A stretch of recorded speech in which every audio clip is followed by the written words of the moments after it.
The first note screeched, and they smiled. Just as planned. Westwood Academy had rules, traditions, hierarchies, and Caleb Williams, with his second-hand uniform and scholarship status, was never meant to rise above his station. The recital trap was perfectly set, humiliate the boy who dared to believe he belonged among them. But in that moment of calculated cruelty, something dangerous awakened. His eyes closed, his posture shifted. The next note pierced the air with shocking perfection. What followed wasn't just music, it was vengeance. As his melody built to impossible heights, faces paled with recognition. They hadn't invited a student to perform. They'd provoked a prodigy, and now, note by devastating note, he would dismantle everything they thought they knew about power, talent, and who deserves to be heard. Just before we get back to it, I'd love to know where you're watching from today, and if you're enjoying these stories, make sure you're subscribed, because tomorrow's special episode is one you definitely don't want to miss. The first rays of dawn crept through the thin curtains of the small apartment as Caleb Williams opened his eyes. It was 5:30 a.m., a full hour before his alarm was set to ring. He didn't mind. These quiet morning hours belonged to him and his violin. Caleb slipped out of bed, careful not to make a sound that might wake his mother sleeping in the next room.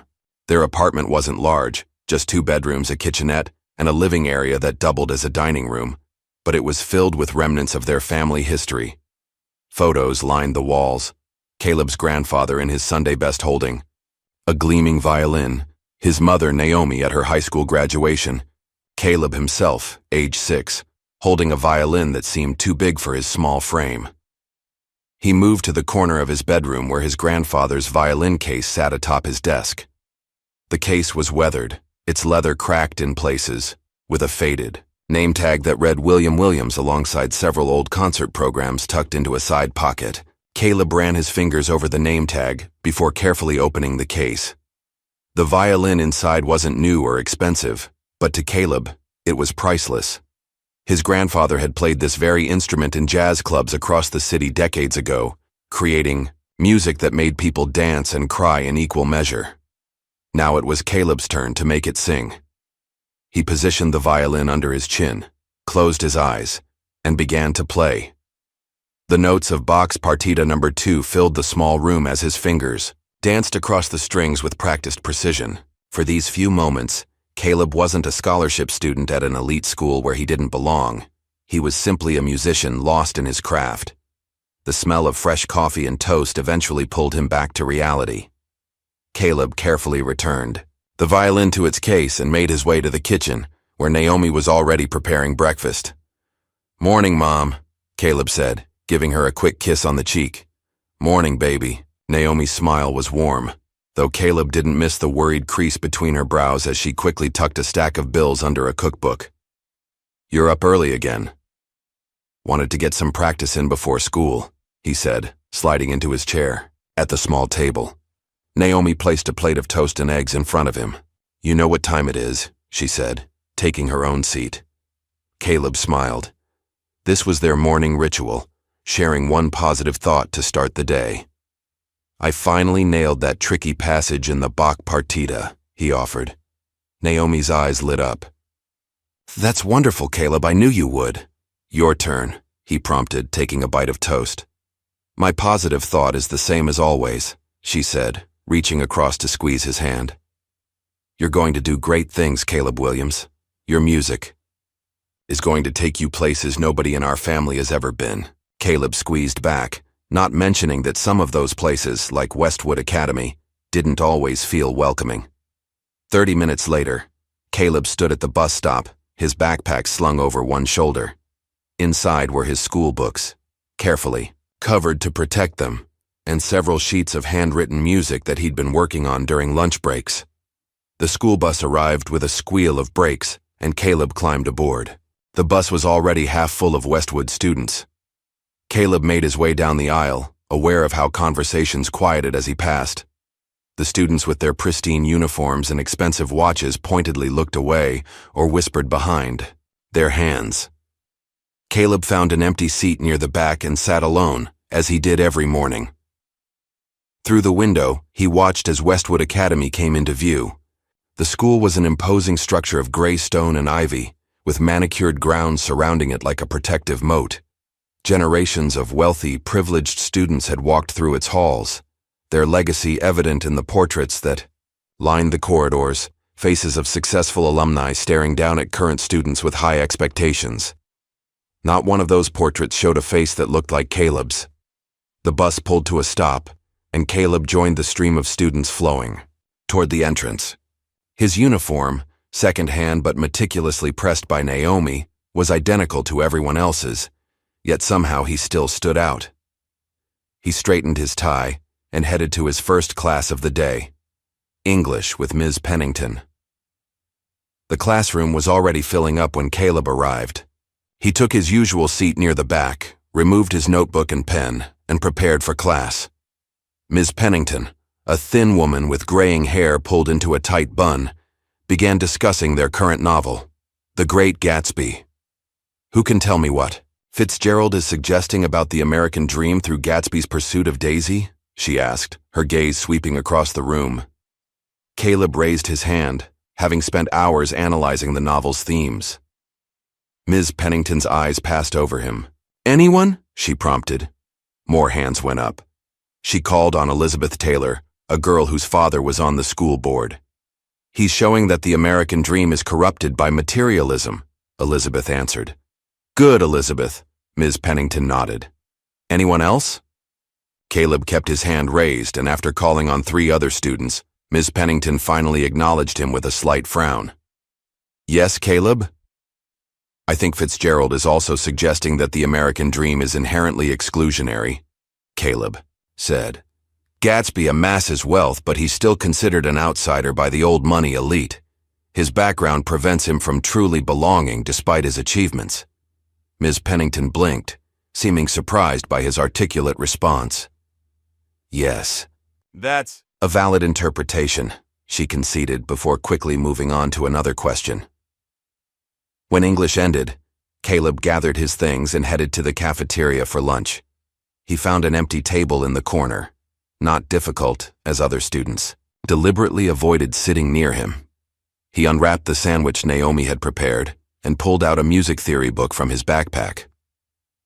As he read about chord progressions and harmony, he was vaguely aware of the social dynamics playing out around him, the easy laughter, the shared jokes, the sense of belonging that everyone else seemed to take for granted.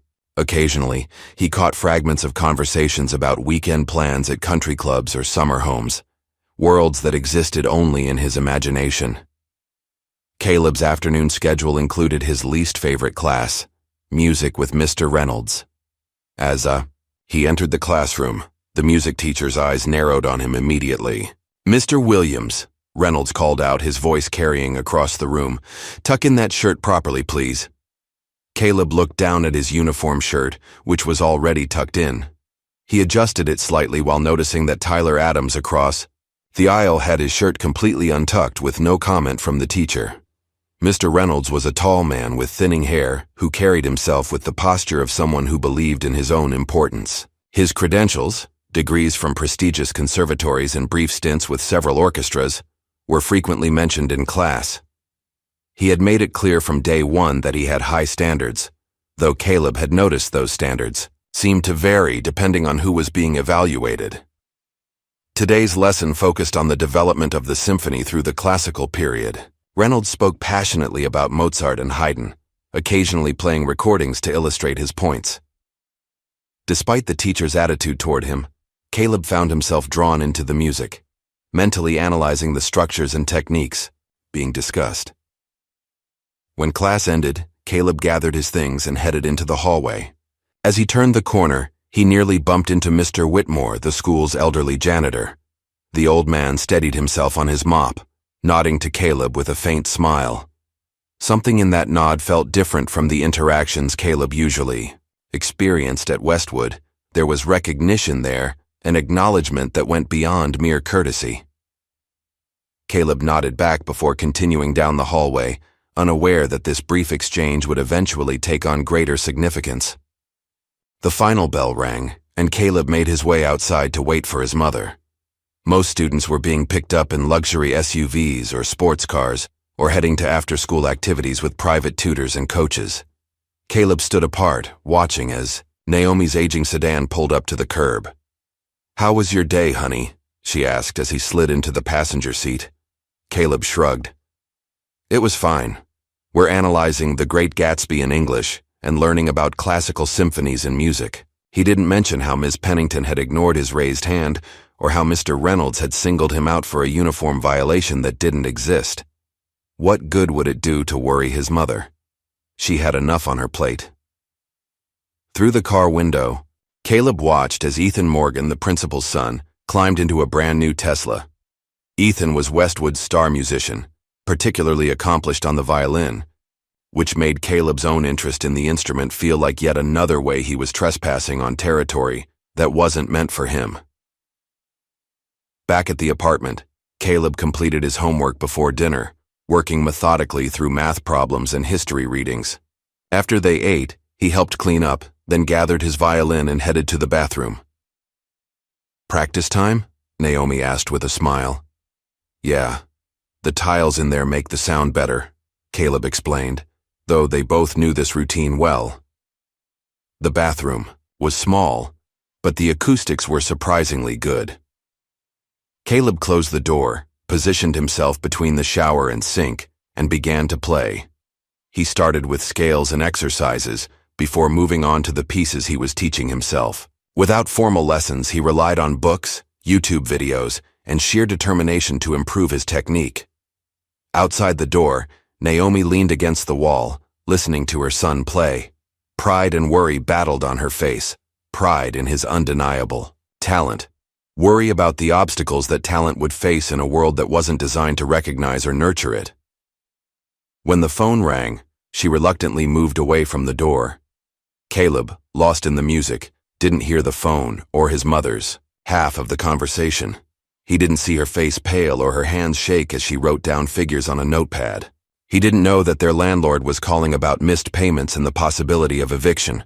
All he knew was the violin in his hands and the music flowing through him, the one place where he felt truly free. The following morning in music class, Mr. Reynolds stood at the front of the room with an unusual smile playing on his thin lips. There was something smug in his expression that immediately put Caleb on edge. "Attention, everyone," Reynolds announced, tapping his baton against the podium. "I have an exciting opportunity to share. Next Friday, we will be holding a surprise recital for the school board and several university representatives who will be visiting campus." A murmur of excitement rippled through the classroom. Caleb noticed several students exchanging confident glances. Ethan Morgan, sitting front and center as always, wore a particularly self-satisfied smirk. "This recital will showcase our music program's excellence," Reynolds continued, his gaze sweeping the room before landing deliberately on Caleb. "And to ensure we demonstrate our commitment to inclusion, everyone must participate. No exceptions." The way he emphasized inclusion made it clear this wasn't about equity, it was about something else entirely. Several students turned to look at Caleb, barely concealing their amusement. "Those who already study instruments will perform pieces appropriate to their level," Reynolds explained. "Those who don't." His eyes lingered on Caleb again. "Well, this will be an excellent opportunity to stretch beyond your comfort zone."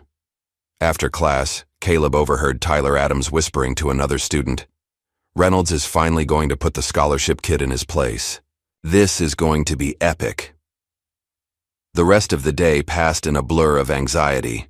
While other students discussed which pieces they would perform and arranged for extra sessions with their private instructors, Caleb calculated how much practice time he could squeeze from his already tight schedule. That afternoon, Caleb watched from the school steps as his classmates departed in luxury vehicles, many heading directly to private music lessons. Samantha Wilson's mother was discussing arrangements, with her daughter's violin tutor right there in the parking lot. Something about increasing sessions to twice weekly before the recital. Blake Thompson's father was on the phone, apparently pulling strings to get a renowned pianist to coach his son on short notice. Meanwhile, Caleb returned to his apartment and opened his laptop. a refurbished model that frequently froze during videos. He navigated to YouTube and searched for tutorials on the piece he'd been working on, a simplified version of Vivaldi's Winter from the Four Seasons. The video buffered every few seconds, making it difficult to follow, but Caleb persisted, taking notes and marking his sheet music when he couldn't actually play along. The next morning, Caleb arrived at school early, hoping to use one of the practice rooms before classes began. As he approached the music hall, he heard Ethan's voice around the corner. $50 says he can't even hold the bow correctly, Ethan was saying to a group of his friends. My dad says these scholarship cases are just for show anyway. They've never had one actually succeed here. I heard he lives in some project apartment, another voice added. Maybe he can play us some rap instead, a third voice suggested, followed by laughter. Caleb froze, his hand tightening around the strap of his backpack. He wanted to confront them, to tell them he'd been playing violin since he was 5, that his grandfather had been better than any of them would ever be despite never having the opportunities they took for granted. Instead, he turned and walked away, his face burning with a mixture of shame and anger. He didn't notice the girl watching this exchange from nearby, Olivia Franklin, a recent transfer student who frowned as she observed the scene. Later that day, as Caleb was putting books in his locker, someone tapped his shoulder. He turned to find a girl he didn't recognize standing there. She had warm brown skin and her hair was styled in neat box braids. Hi, she said. I'm Olivia. I just transferred here last week. Caleb nodded cautiously. I'm Caleb. I know, she replied. I've seen you in music class. She hesitated. I also saw what happened this morning with Ethan and his friends. Caleb's expression closed off immediately. It's fine. I'm used to it. You shouldn't have to be, Olivia said, her voice quiet, but firm. Anyway, I just wanted to introduce myself. Maybe I'll see you around. Before Caleb could respond, she had turned and walked away, leaving him slightly confused by the interaction. New students rarely approached him. They usually figured out the social hierarchy quickly enough to know he wasn't someone to associate with. That afternoon, passing by the teacher's lounge, Caleb slowed his pace when he heard Mr. Reynolds' voice mentioning the upcoming recital. It's really a perfect opportunity to demonstrate why certain standards exist, Reynolds was saying. The Williams boy might have some natural rhythm. They all do, don't they? But he completely lacks classical sensibility. It'll be educational for everyone to see the difference between actual training and whatever he's been doing. Another teacher laughed. Are you sure that's wise, Richard? The administration has been pushing this diversity initiative pretty hard. That's exactly why it's perfect, Reynolds replied. They want inclusion? Fine. We'll include him. But when he fails, it won't be because we excluded him. It'll be because he simply doesn't belong in this program. Caleb backed away from the door, his chest tight with humiliation and rage. The recital wasn't an opportunity. It was a setup. They wanted him to fail, to prove their point that students like him didn't belong at Westwood. That night, lying in bed unable to sleep, Caleb found himself thinking about his grandfather. William Williams had been a gifted violinist who never had the chance to study formally. Instead, he had played in jazz clubs and small venues, earning respect within their community, but never the wider recognition his talent deserved. Caleb closed his eyes and could almost see his grandfather's hands, strong and calloused, guiding his small fingers into position on the violin strings. Music speaks when words fail, Caleb, his grandfather had told him. When people won't listen to what you're saying, make them listen to how you play. The memory strengthened Caleb's resolve. He would practice harder, prepare better. He wouldn't give Reynolds the satisfaction of seeing him fail. The next day, Caleb arrived at the music department during lunch period to use a practice room. He had signed up for the time slot the previous day, but when he arrived, he found the room already occupied by Ethan and 2 other students. There must be a mistake, Caleb said, showing them the schedule. I reserved this room for 12:15. Ethan glanced at the paper, then back at Caleb with a shrug. Looks like there was a scheduling error. We've already set up, so. But I signed up yesterday, Caleb protested. I need to practice for the recital. Don't we all? One of Ethan's friends said with a smirk. Maybe try the janitor's closet? The acoustics might suit your style better. The boys laughed as they closed the door in Caleb's face. He stood there for a moment, weighing his options. Reporting them would likely backfire. Principal Morgan was Ethan's father, after all. Finding another practice room was impossible. They were all booked solid leading up to the recital. With no other choice, Caleb wandered the halls until he found an empty storage closet near the gymnasium. The space was cramped and smelled of cleaning supplies, but it was private. He carefully removed his violin from its case and began to play, trying to ignore the mops and buckets surrounding him. He was halfway through his piece when the door opened. Caleb froze, expecting a security guard or teacher to reprimand him. Instead, Mr. Whitmore, the elderly janitor, stood in the doorway. So that's where that beautiful sound was coming from, the old man said, his voice gentle. I thought I was hearing things. I'm sorry, Caleb said quickly, lowering his violin. I know I shouldn't be in here. The practice room I reserved there was a mix-up. Mr. Whitmore nodded, seeming to understand more than Caleb had said. No need to apologize. Music like that deserves to be played, no matter where. He paused, studying Caleb. You have a nice tone. Good vibrato, too. Caleb blinked in surprise. You know about violin? The janitor's eyes crinkled with amusement, but he didn't answer the question directly. You keep practicing wherever you can, young man. Some music is worth hearing, even if it comes from a closet. With that cryptic statement, he closed the door, leaving Caleb to wonder about the encounter. There had been something knowing in the old man's eyes, something that went beyond casual appreciation. The night before the recital, Caleb couldn't sleep. He sat on the edge of his bed, staring at his grandfather's violin case. Inside was sheet music for his Vivaldi piece, dog-eared from constant review. He had practiced every spare moment, in the bathroom after dinner, during lunch in storage, closets even silently fingering passages under his desk during other classes. Naomi knocked softly on his door before entering. You should be sleeping, baby. Big day tomorrow.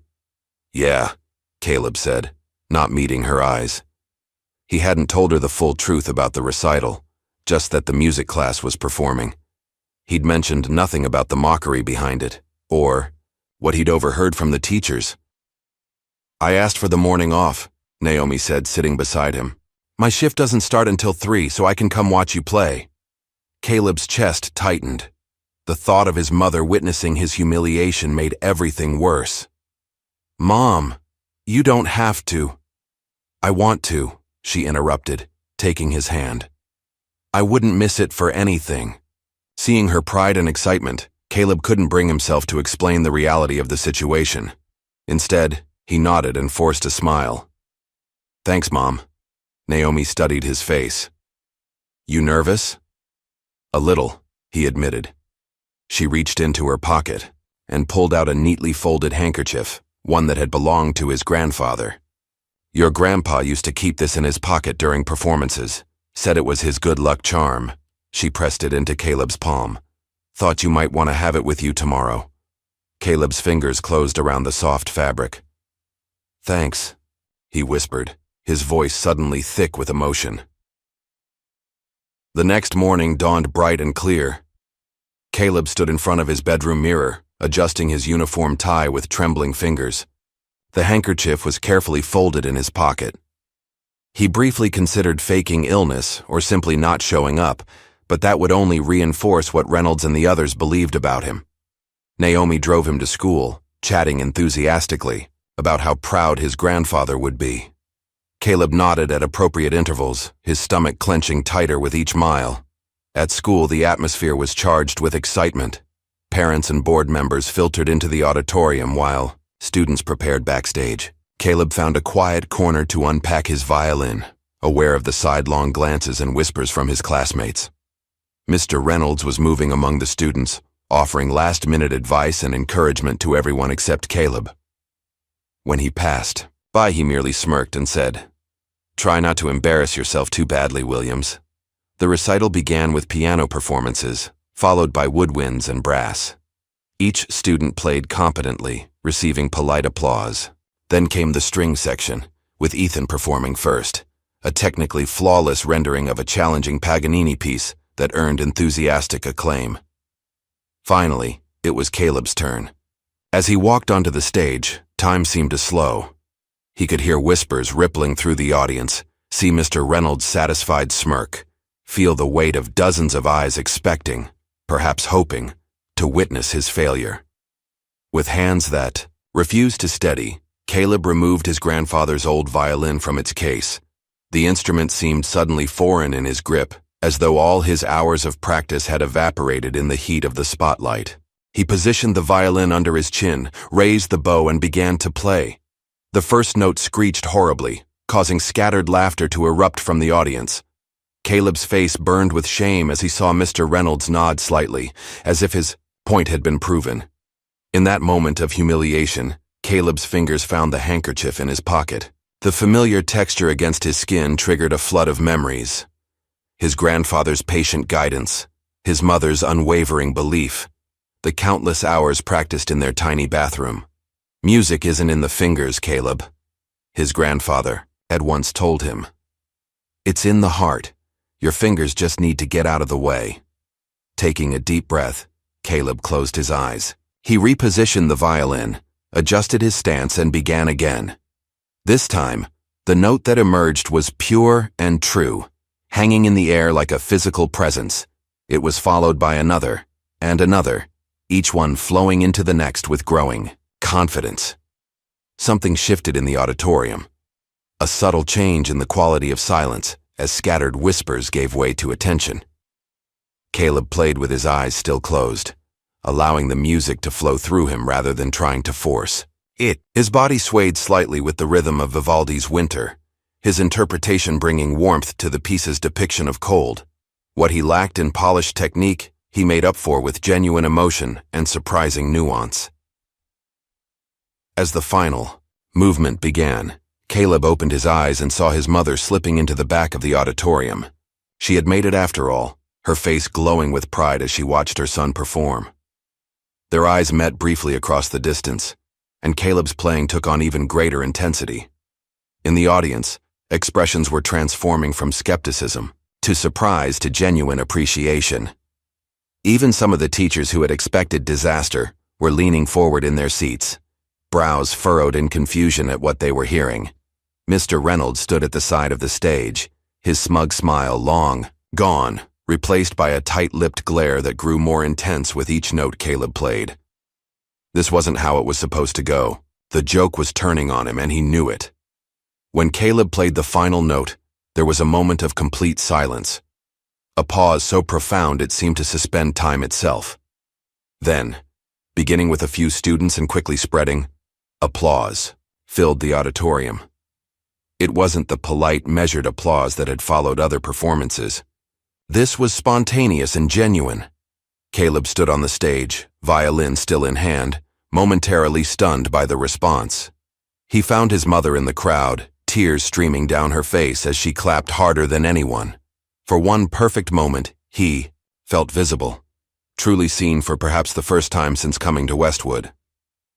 Then Mr. Reynolds stepped forward, cutting off the applause with a raised hand.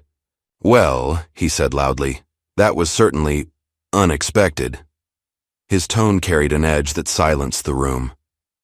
"Though I do wonder about the arrangement you played, Mr. Williams. That seemed remarkably simplified compared to the original composition," Caleb started to respond, but Reynolds continued. "And this violin." He approached Caleb, hand extended. "May I examine it? The tone is unusual, almost as if it's been modified in some way." Confusion rippled through the audience. Reynolds was implying something improper, though few could understand what advantage a modified violin might offer. "There's nothing wrong with my violin," Caleb said, holding the instrument protectively.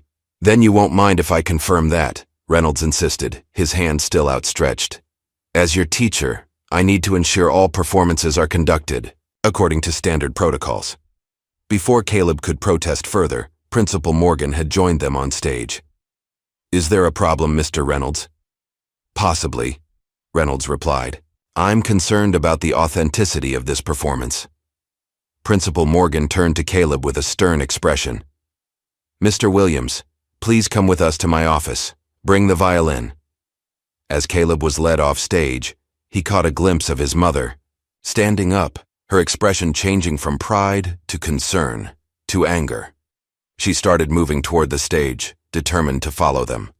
The recital continued behind them as Principal Morgan led Caleb and Mr. Reynolds to his office, where the accusation of cheating would become a punishment that threatened everything Caleb had worked for, and where the true battle for his future would begin. The principal's office was silent, except for the ticking of an antique grandfather clock. Caleb sat rigidly in a leather chair, his grandfather's violin resting across his lap. His fingers trembled slightly as they traced the instrument's curves, not from fear, but from the lingering adrenaline of his performance. Across the massive oak desk, Principal Morgan leaned back in his chair, fingers steepled beneath his chin. Mr. Reynolds stood by the window, arms crossed, a vein visibly pulsing at his temple. Mr. Williams, Principal Morgan began, his voice carrying the practiced calm of someone accustomed to authority. Mr. Reynolds has raised some concerns about your performance today. Caleb's mouth felt dry. I don't understand, sir. What concerns? Reynolds stepped forward. That piece. The way you played it. It wasn't what we expected from someone with your background. My background? Caleb repeated, the implication clear. Your musical background, Reynolds clarified, though his tone suggested otherwise. You've never formally studied violin, yet suddenly you're playing Vivaldi with an unexpected level of proficiency. It raises questions. Before Caleb could respond, the office door burst open. Naomi Williams stood in the doorway, her work uniform partially hidden beneath her coat, eyes blazing with protective fury. What exactly is happening here? She demanded, moving immediately to Caleb's side. Why was my son pulled from the stage after his performance? Principal Morgan frowned at the interruption. Mrs. Williams, we're simply conducting a standard review. There was nothing standard about how you removed my son from that stage, Naomi interrupted. He played beautifully, and instead of acknowledging that, you're treating him like he's done something wrong. Reynolds stepped forward. Mrs. Williams, we have protocols for these performances. Your son's playing was irregular. We need to examine his instrument and determine if there were any improper advantages. Improper advantages?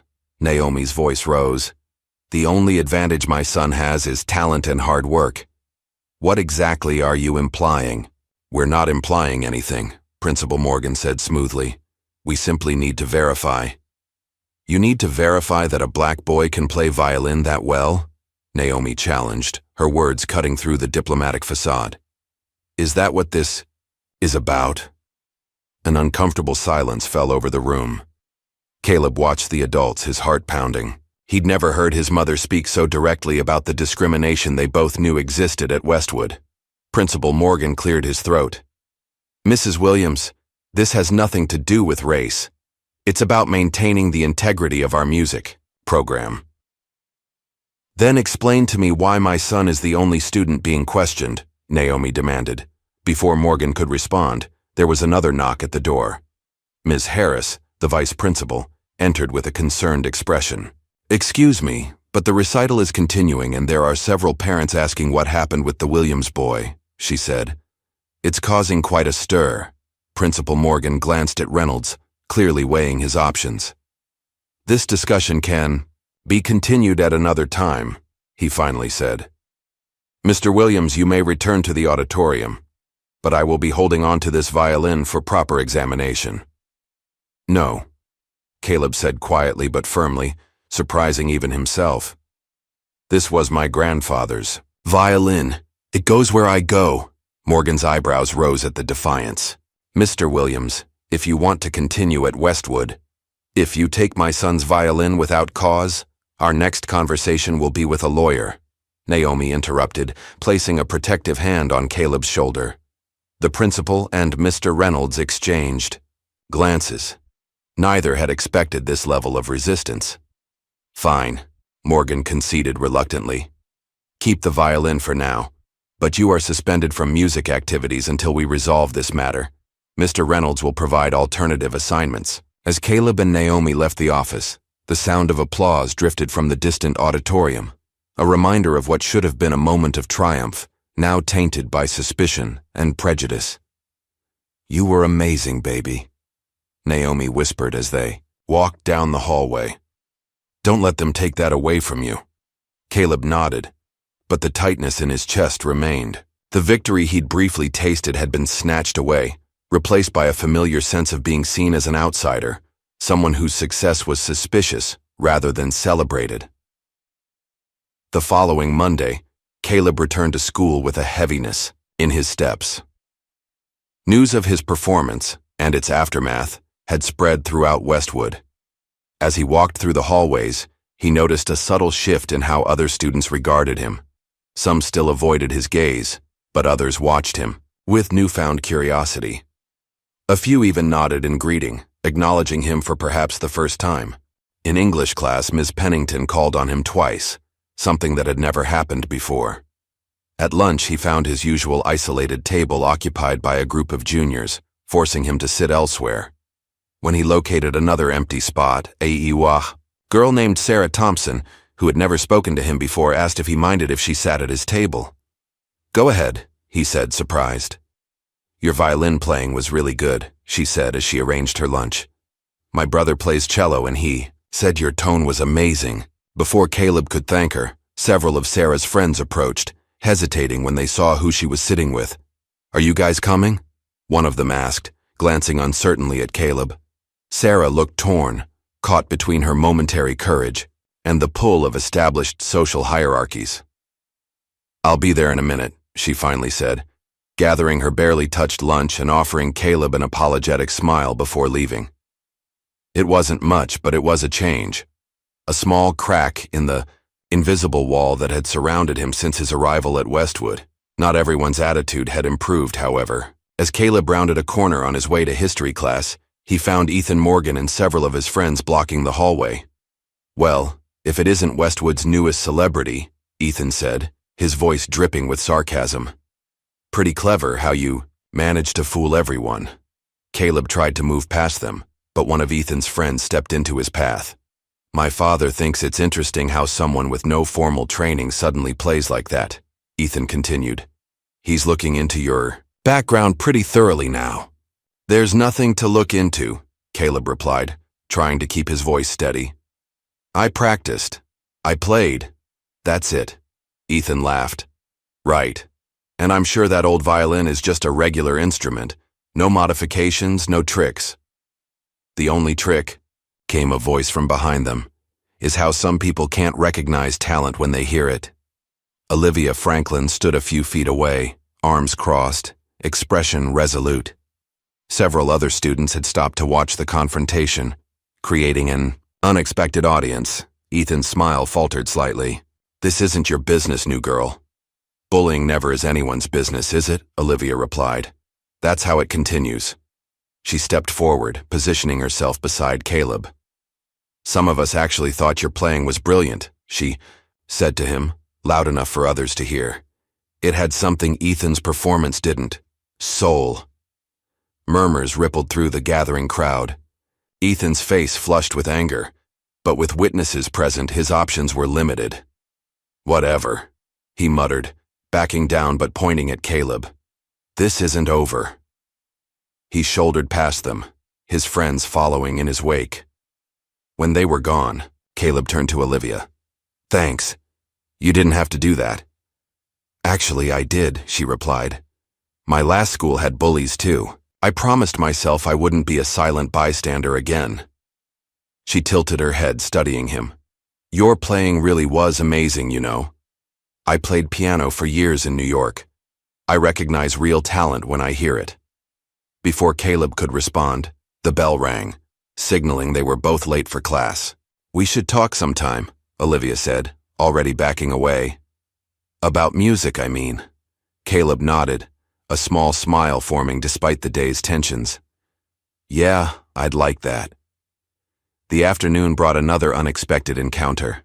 As Caleb sat on the school steps after final bell, Waiting for his mother, Mr. Whitmore emerged from a side door, pushing his cleaning cart. The elderly janitor paused when he saw Caleb, then deliberately steered his cart in that direction. "Afternoon, young man," he said, positioning himself beside the steps. "Heard you caused quite a stir at the recital." Caleb shrugged. "Not intentionally," Mr. Whitmore chuckled, the sound warm and genuine. "The best kinds of stirs are never intentional." He began methodically checking his supplies, though his attention remained on Caleb. "You know, I heard you playing that day in the storage closet. Knew right then what they didn't want to see." "What's that?" Caleb asked. The old man looked up, his eyes reflecting decades of experience. "That music doesn't care about your zip code or your skin color. Music only cares about what's in here." He tapped his chest. "And what's in here?" He raised his right hand, turning it to reveal calloused fingertips, the unmistakable mark of a string player. Caleb stared at those calluses, suddenly understanding there was more to this janitor than his worn uniform suggested. "You play?" he asked, voice hushed with surprise. Mr. Whitmore smiled, a mixture of pride and old pain crossing his features. "Used to. Many years ago now." He glanced around to ensure they weren't overheard. "If you're serious about that instrument of yours, meet me by the maintenance room tomorrow after school, 7 o'clock. Most everyone's gone by then." Before Caleb could ask more questions, Naomi's car pulled up to the curb.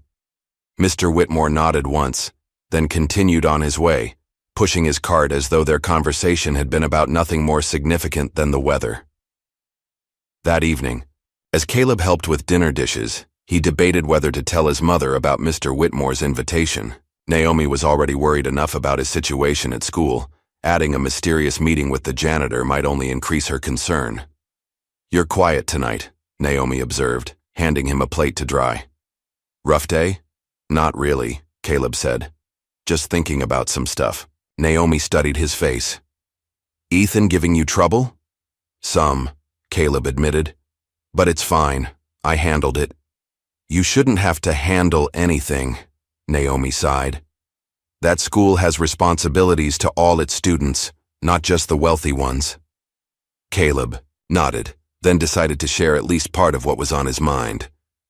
"Mom, did you know Mr. Whitmore plays violin?" "The janitor?" Naomi asked, surprised. "No, I had no idea. He showed me his fingers today. They have calluses like mine." Caleb hesitated. "I think he was really good once." Naomi considered this.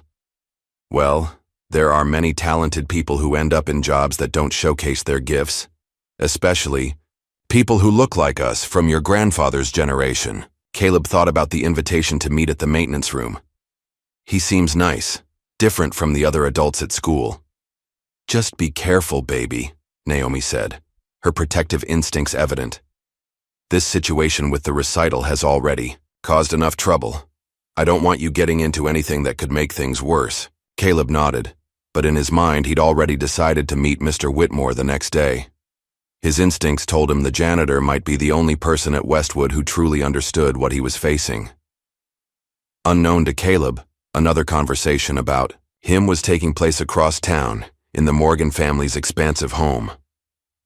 "I still don't understand why we're making such a big deal about this scholarship kid," Ethan complained, stabbing at his dinner.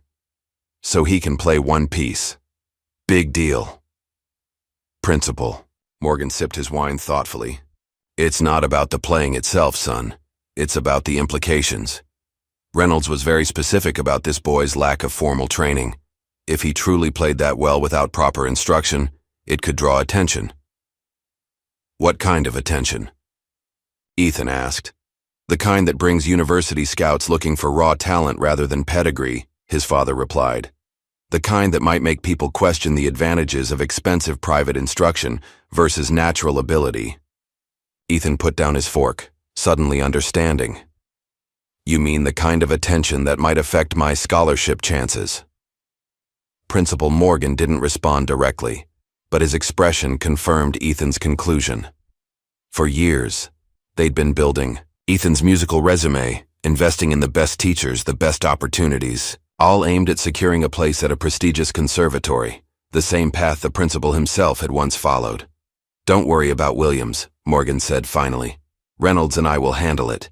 You focus on your upcoming performances." Ethan nodded, but a seed of resentment had already taken root. The scholarship kid was becoming a threat, one that needed to be eliminated. The next evening, after most students and faculty had left, Caleb made his way to the maintenance room in the school's east wing. The hallways were eerily quiet, illuminated only by security lights that cast long shadows across the polished floors.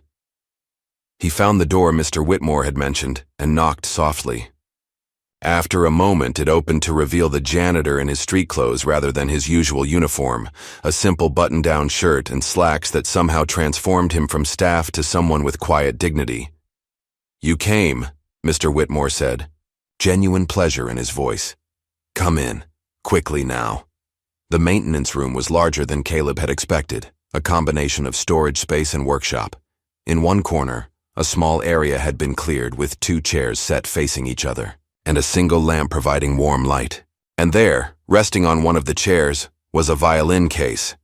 Not new or expensive, but well-maintained, similar in age to the one Caleb's grandfather had left him. "Sir," Caleb began. "Are you really a violinist?" Mr. Whitmore smiled, the lines around his eyes deepening. "Was, and please call me Daniel when we're alone. Sir and Mr. Whitmore are for the hallways." He gestured for Caleb to sit, then carefully opened the violin case, revealing an instrument that, while not visibly valuable, had clearly been cherished. "This is a Ludwig Glazel, made in the 1940s. Not fancy by Westwood standards, but she's faithful." He lifted the violin with practiced hands, positioned it under his chin, and played a brief passage that filled the room with rich, confident notes, clearly the work of someone with formal training. Caleb stared, captivated by the transformation. The man before him was no longer the unassuming janitor who faded into the background of school life. This was an artist, temporarily reclaiming his true identity. When the last note faded, Mr. Whitmore, Daniel, lowered the violin. "Been a while since I played for anyone. Fingers aren't what they used to be." "That was beautiful," Caleb said honestly. "Where did you learn to play like that?" A shadow passed over Daniel's face. "Juilliard, if you can believe it. Class of '72. One of the first black students they accepted." He ran his fingers along the violin's neck. "Played with the Atlanta Symphony for 3 years after graduation, then Chicago for a season." "What happened?" Caleb asked, sensing the story's unhappy turn. Daniel set the violin carefully in its case. "Life happened. Racism happened. Politics within the orchestra happened." He shrugged, the gesture containing decades of resignation. Black classical musicians weren't exactly welcomed with open arms in those days. Still aren't, in many places. "So, how did you end up?" Caleb hesitated, not wanting to sound disrespectful.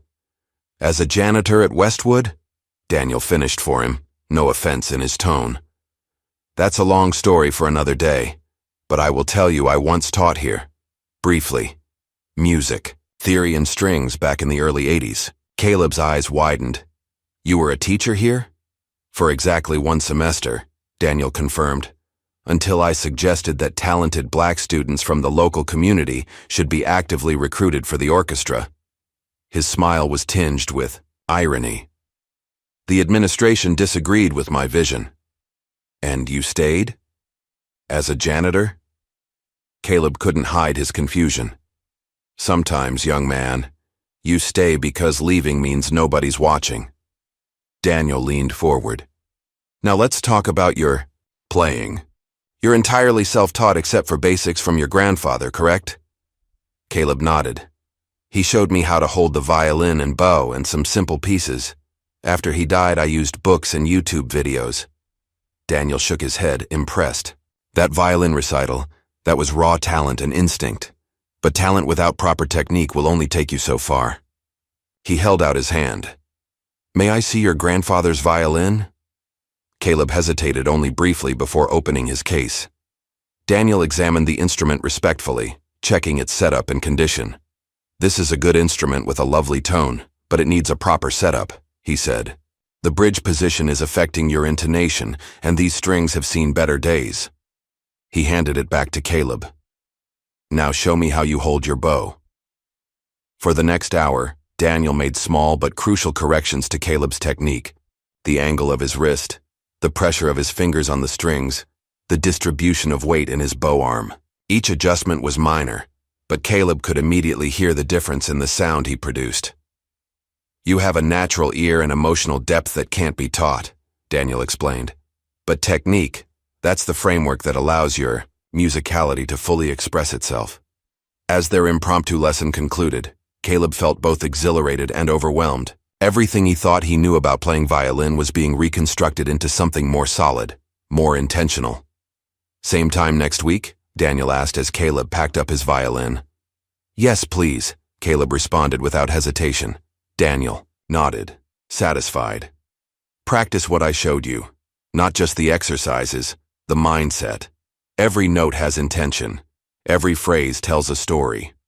As Caleb prepared to leave, Daniel added, And Caleb, what happens in this room stays between us, for both our sakes. Caleb understood. Daniel was risking his position by teaching him, just as Caleb was risking further scrutiny by seeking instruction outside approved channels.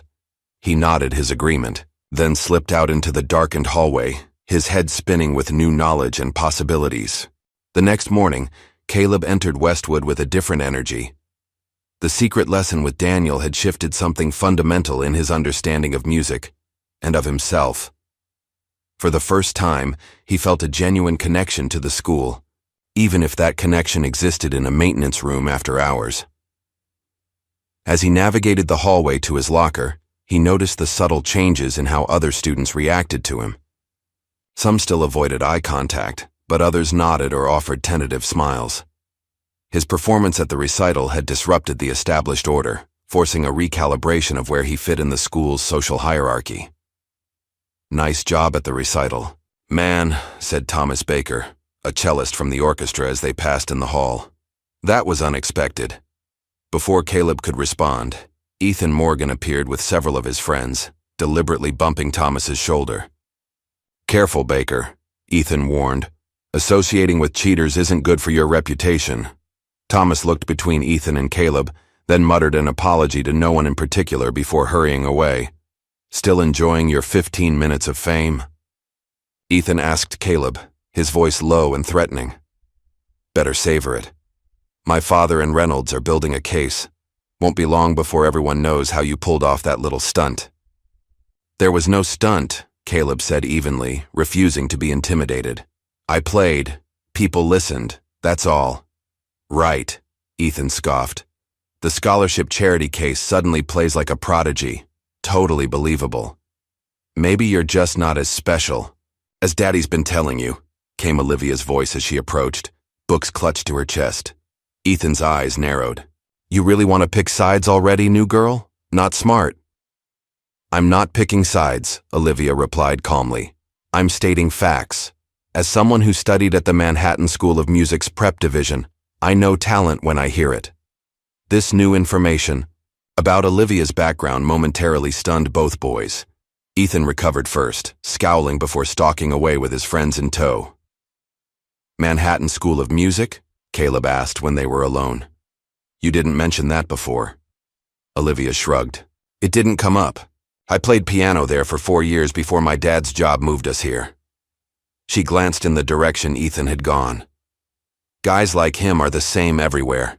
Talented enough to be good, but not talented enough to be great.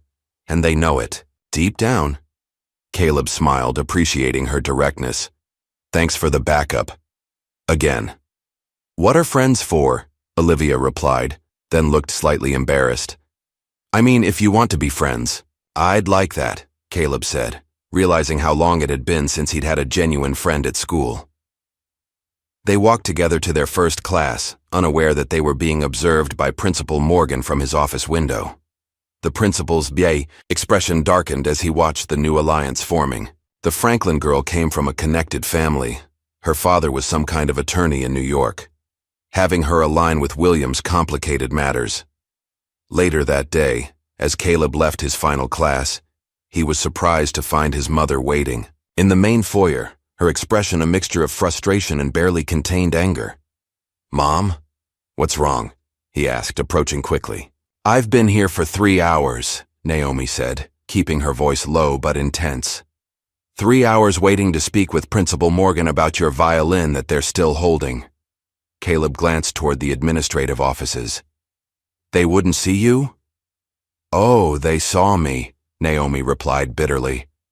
"Made me wait in that reception area while Morgan was in meetings. Then his assistant offered me paperwork to formally request the return of an instrument that belongs to us in the first place." Before Caleb could respond, the main doors opened, and a well-dressed couple entered with Olivia between them. Olivia spotted Caleb and waved, steering her parents in their direction. "Mom, this is Olivia," Caleb said as they approached. "She's new here too. Dr. and Mr. Franklin," Naomi greeted them with a polite smile, automatically shifting into her professional demeanor despite her frustration. "Please, I'm James, and this is my wife, Rebecca," Olivia's father said, extending his hand. "Olivia has mentioned your son. She was quite impressed by his performance at the recital." "Thank you," Naomi said. "Caleb works very hard at his music." Rebecca Franklin noticed the tension in Naomi's posture. "Is everything all right? You seem troubled." Naomi hesitated, then decided honesty was better than pretense. The school confiscated Caleb's violin after his performance, claiming they needed to examine it. "I've been waiting hours trying to get it back." James Franklin's expression shifted, subtly, a professional alertness entering his eyes. "They took your son's personal property without due process or evidence of wrongdoing." "Yes," Naomi confirmed. "It was his grandfather's violin." James exchanged a look with his wife. "I'm an attorney," he explained to Naomi. "Civil rights law specifically. That sounds problematic at best." "Dad," Olivia interjected, "Caleb is really good. The teachers were surprised because he doesn't take private lessons like everyone else." Rebecca raised an eyebrow. "And instead of recognizing talent, they assumed—" "Exactly," Naomi said, the word carrying all her frustration. James handed Naomi his business card. "I'd be interested in hearing more about this situation. Perhaps we could continue this conversation another time?" Naomi accepted the card, a small spark of hope kindling. "I'd appreciate that very much." As the Franklins continued to the administration offices, Olivia hung back briefly. "My dad doesn't like bullies," she told Caleb with a small smile. "Especially institutional ones." Later that evening, Caleb sat at his desk, attempting to concentrate on homework, but repeatedly finding his thoughts returning to Daniel's lessons and the unexpected support from the Franklins. For the first time since coming to Westwood, he felt less alone, as though allies were emerging from unexpected corners. His phone buzzed with a text from Olivia. "My dad's asking questions about Westwood's history with minority students. Says, the answers are interesting." Caleb was about to respond when another notification appeared, an email from an unfamiliar address. The subject line read, "Your performance." Curious, he opened it to find a message from someone named Ms. Holloway. "Dear Caleb, I was in the audience at Westwood's recital and was struck by your interpretation of Vivaldi. Your playing has a rare emotional quality that cannot be taught. I would be interested in discussing your musical future if you're amenable. Please call me at your convenience. Sincerely, Eleanor Holloway, Director, Metropolitan Youth Orchestra." Caleb stared at the screen, reading the email 3 times to ensure he hadn't misunderstood. The Metropolitan Youth Orchestra was prestigious, a training ground for serious musicians with aspirations toward professional careers. How had the director even heard about him? Across town, in the expansive study of the Morgan home, another conversation about Caleb was taking place. This one far less supportive. The Franklin girl's father was asking questions today, Principal, Morgan informed his son. Pointed questions about our disciplinary statistics and scholarship program outcomes. Ethan looked up from his homework. What does that have to do with Williams? James Franklin is a civil rights attorney, Morgan explained tersely. The kind who makes headlines and ends careers. If he's showing interest in our handling of the Williams situation, it could become problematic.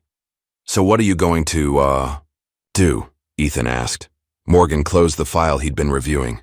Reynolds and I are exploring options. In the meantime, I need you to distance yourself from this situation. No more public confrontations with Williams. But he's a cheater, Ethan protested. Everyone knows. What everyone knows doesn't matter, Morgan interrupted sharply. What can be proven matters. And right now the optics aren't in our favor. Ethan sank back in his chair, frustration evident in his posture.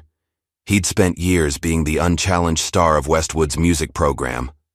Now, because of some scholarship kid's fluke performance, his father was telling him to back down? Fine, he muttered, already formulating a plan of his own. If his father and Reynolds couldn't handle Williams properly, perhaps it was time for a more direct approach. The disciplinary hearing was scheduled for Thursday morning. Caleb sat beside his mother in a small conference room, facing a panel that included Principal Morgan, Mr. Reynolds, the vice principal, and 2 board members. The wood-paneled room with its imposing furniture seemed designed to intimidate. This hearing addresses the vandalism incident in the music room last Friday, Principal Morgan began, his voice carrying practiced authority. Alleged vandalism, James Franklin corrected. The attorney sat beside Naomi, having agreed to represent them pro bono after hearing about Caleb's situation from his daughter. Principal Morgan's jaw tightened almost imperceptibly. We're discussing destruction of school property valued at over $3,000. Photos were distributed showing the music room in disarray, sheet music torn and scattered across the floor, instrument cases opened with contents dumped out, and a violin with its strings snapped. Mr. Williams was the last person seen near. The music room before the damage was discovered, Reynolds stated, his gaze fixed somewhere above Caleb's head. By whom? Franklin asked. By me, Reynolds replied. I was working late and saw him in the hallway around 5:30 p.m. That's impossible, Caleb said, leaning forward. I was with my mother at the grocery store then. Naomi nodded, pulling a receipt from her purse. We have a receipt from Wilson's Market, time-stamped 5:47 p.m. We were there together from 5:15 until almost 6:30. She placed the receipt on the table, but Principal Morgan barely glanced at it. Receipt or not, security footage would have shown anyone else entering that area, he countered. Then let's see the footage, Franklin suggested reasonably. Vice Principal Harris shifted in her seat. Unfortunately, there was a technical malfunction. With that particular camera, the system shows no footage from Friday afternoon. How convenient, Naomi muttered. Principal Morgan ignored her comment. The evidence points to Mr. Williams. No one else had motive to damage those particular instruments. What motive would my son possibly have? Naomi demanded. Reynolds leaned forward. Perhaps frustration over being suspended from music activities after his controversial performance. Controversial only because you made it so, Franklin pointed out. The hearing continued for nearly an hour, with each piece of circumstantial evidence presented and immediately refuted. Throughout it all, Caleb remained mostly silent, watching, as adults argued over his fate based on assumptions rather than facts. Finally, Principal Morgan leaned back and steepled his fingers. Given the circumstances, we're prepared to offer an alternative to formal expulsion. Caleb tensed. Expulsion hadn't been mentioned until now. We are willing to accept voluntary withdrawal from Westwood Academy, Morgan continued smoothly. This would leave Mr. Williams's record unmarked, allowing him to transfer without prejudice. And the alternative? Franklin asked, though his tone suggested he already knew. A permanent disciplinary mark for destruction of property, which would remain on his record for all future educational institutions to review, including potential music programs or scholarship committees. The threat was unmistakable. Leave quietly or be branded. You're asking my son to admit to something he didn't do, Naomi said, her voice trembling with barely controlled anger. We're offering a clean exit, Morgan replied. Given the evidence. What evidence? Franklin interrupted. You have no witnesses, No footage, and Mr. Williams has an alibi. This isn't disciplinary action. It's coercion. Principal Morgan's professionally pleasant expression hardened. We'll need your decision within 48 hours. Until then, Mr. Williams is suspended from classes. As they left the conference room, Caleb felt numb. The injustice was so blatant, yet so difficult to fight. Outside in the parking lot, Franklin placed a reassuring hand on his shoulder.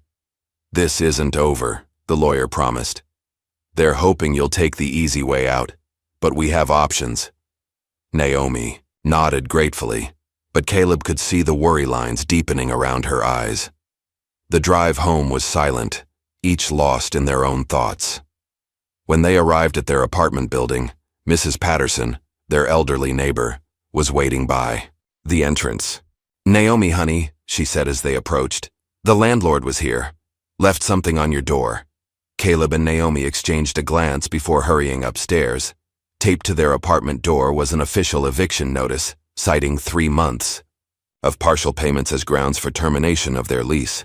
They had 2 weeks to vacate. Inside, Naomi carefully placed her purse on the kitchen table, her movements deliberate and controlled.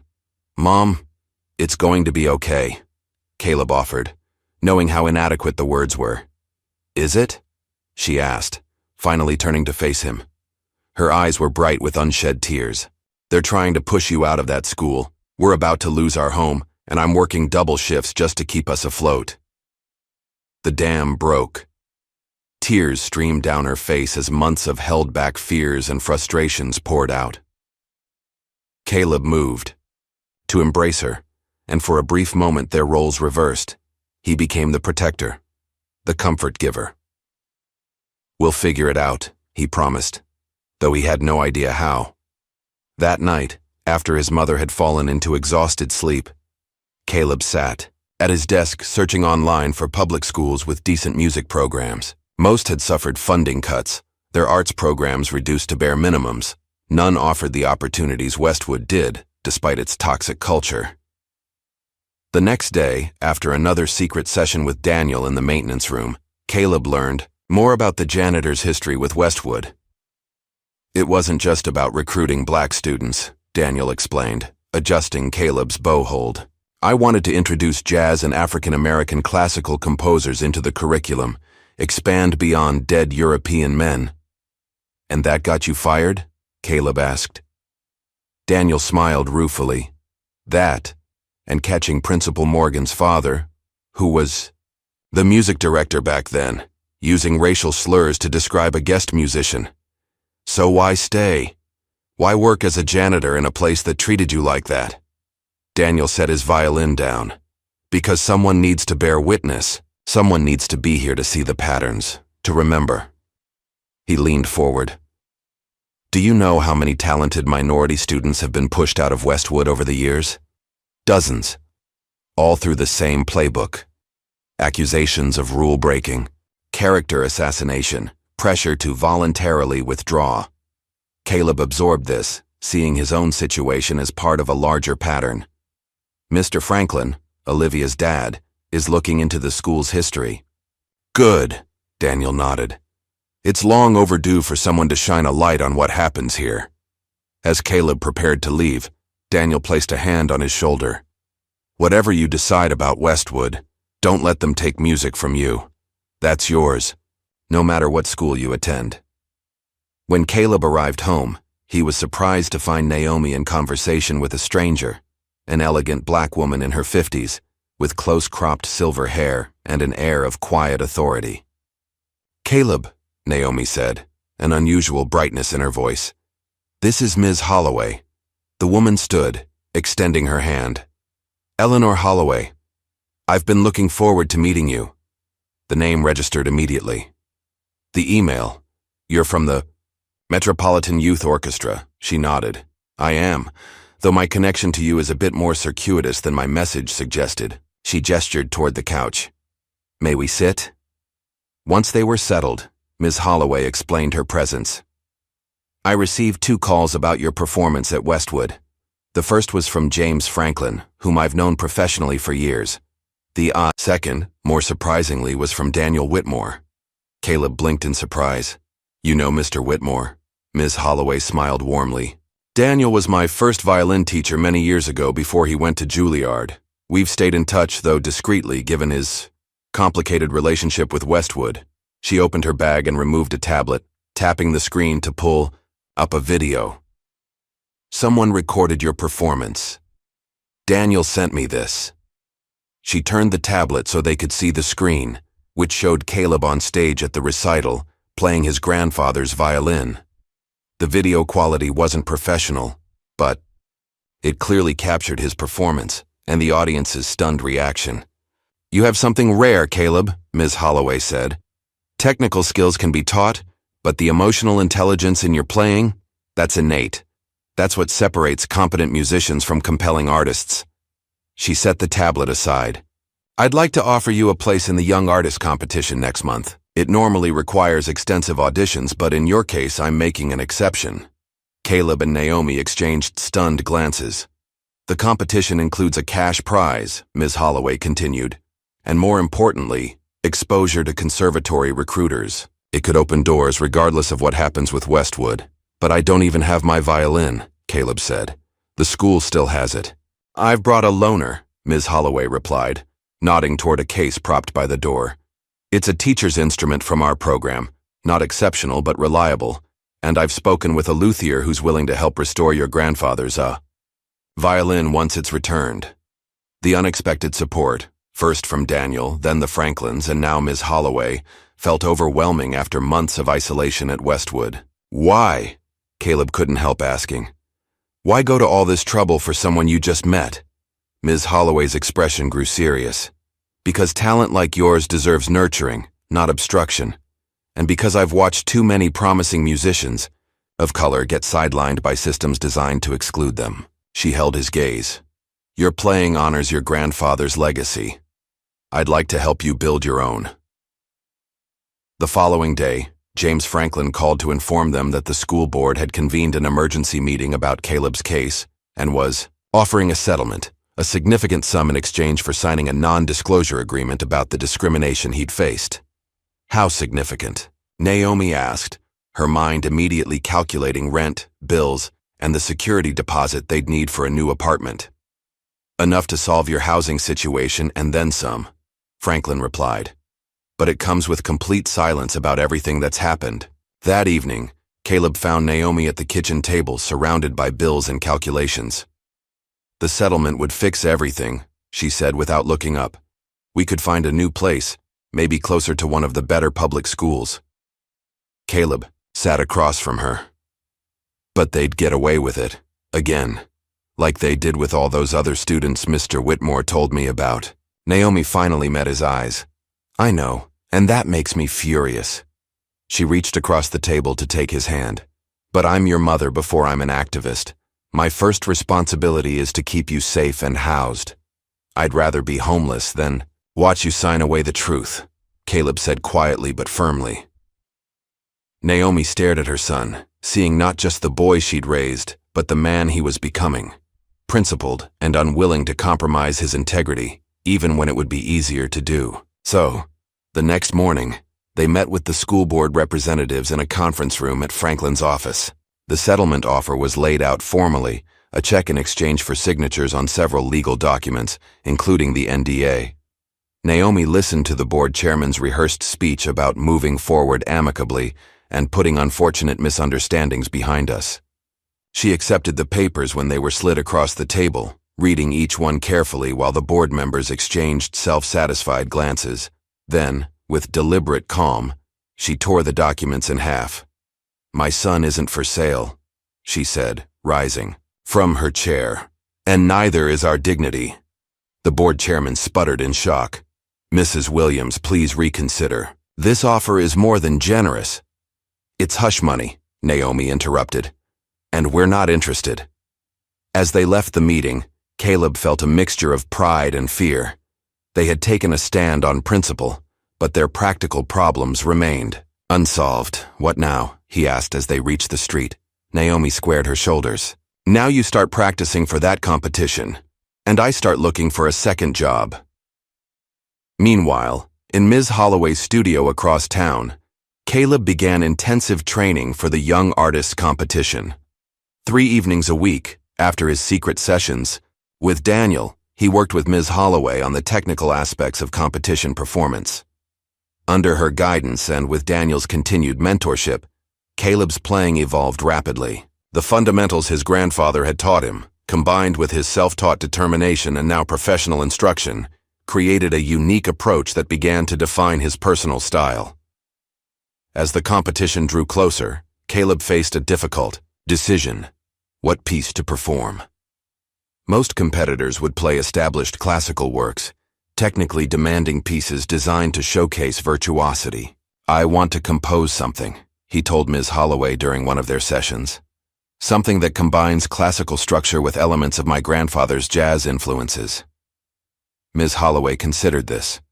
Original composition is permitted, but it's risky. Judges tend to favor traditional repertoire they can easily compare across performers. "But it would be authentic to me," Caleb argued, "to my story." After some discussion, they agreed he would compose his own piece, a bold choice that might distinguish him from other competitors or alienate more conservative judges. In the weeks that followed, as Caleb devoted himself to preparation, tensions at Westwood escalated. Despite his suspension, rumors of his upcoming competition appearance had spread. Ethan, discovering that Caleb would be competing in the same prestigious event he'd been preparing for, felt his position as Westwood's premier musician threatened.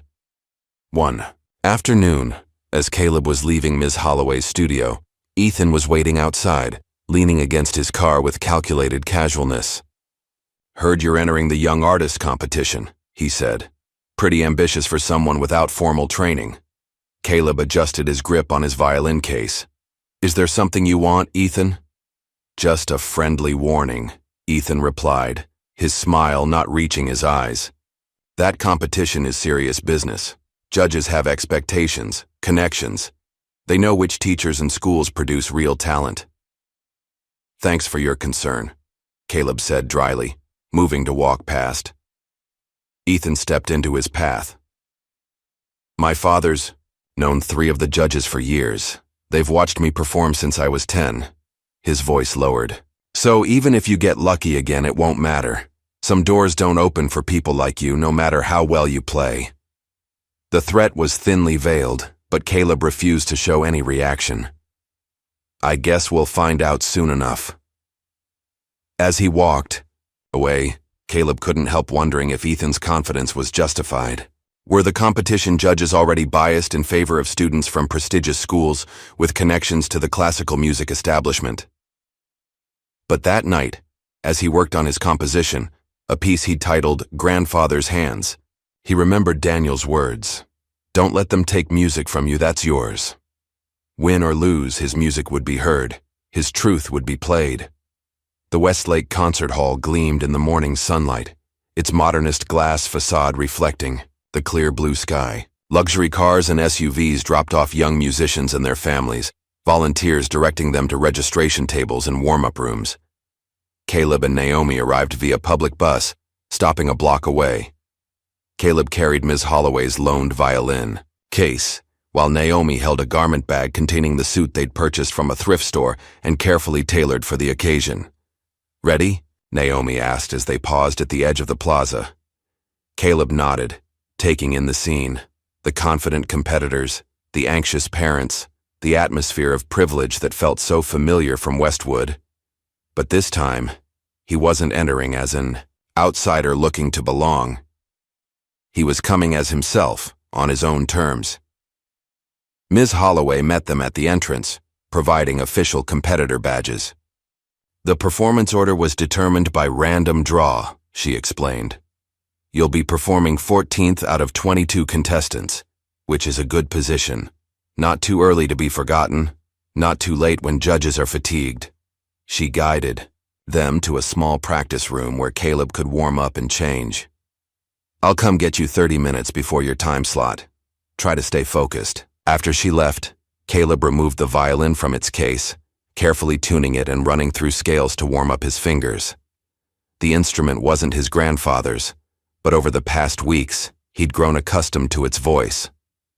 A soft knock interrupted, His practice.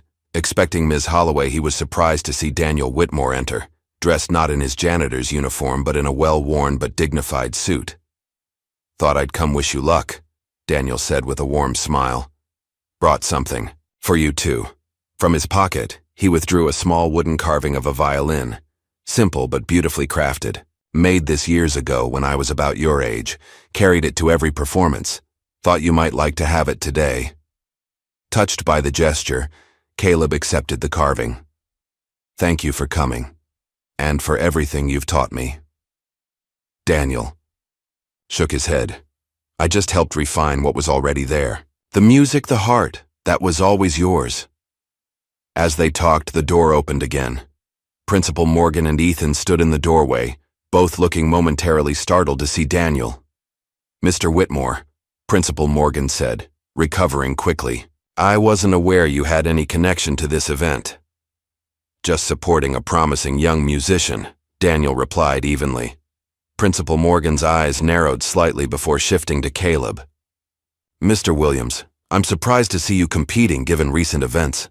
"My suspension was from school activities," Caleb replied. "This is independent." Morgan's smile was thin. "Of course. Well, we wouldn't want to interrupt your preparation. Ethan has his own warm-up to attend to."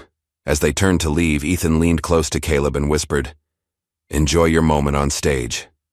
It'll be your last." After changing into his suit, Caleb continued practicing, working through the most challenging passages of his composition. He was so absorbed that he barely registered the door opening again until a competition official cleared his throat loudly. "Mr. Williams, may we speak with you for a moment?" Caleb lowered his violin to find two administrators regarding him with serious expressions. "There's been a concern raised about your composition," the woman said, her tone professionally neutral. "Another competitor has suggested there may be some unauthorized borrowing of musical elements." It took a moment for the implication to register. "You mean plagiarism? That's impossible. I wrote this piece myself." "Nevertheless, we need to investigate the claim," the male official stated. "The competition has strict rules about original work." "Who made this accusation?" Caleb demanded, though he already knew the answer. The officials exchanged glances. "We can't disclose that information. We simply need to review your composition alongside the other students' work. This may delay your performance slot." After they left, Caleb sat heavily on the practice room bench, his confidence shaken. Even here, miles from Westwood, Ethan and his father had found a way to undermine him, to cast doubt on his integrity just as he was about to perform. He reached for his phone to call Ms. Holloway, then stopped. What if there were similarities between his composition and Ethan's? Music had common structures after all. Perhaps he had unconsciously incorporated elements that Ethan was also using. The thought was paralyzing. For the first time since beginning this journey, Caleb considered withdrawing, walking away rather than facing another public humiliation. His finger hovered over Daniel's contact information. The old janitor had seen it all, had faced worse discrimination in his day. He would understand if Caleb chose to step away. Daniel answered on the second ring. "Everything all right, son?" Caleb explained the situation, his voice tight with suppressed emotion. There was a long pause before Daniel responded. "Listen to me carefully, Caleb. Your music speaks your truth. Nobody can fake that, and nobody can steal it. The notes might have similarities. Music has rules after all.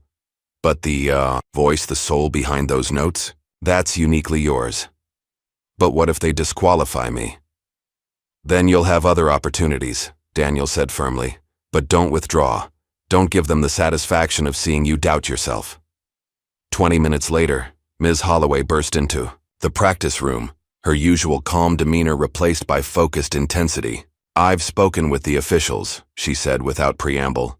"They've compared your composition with Ethan's and agreed they're distinctly different works, despite some structural similarities common to the form.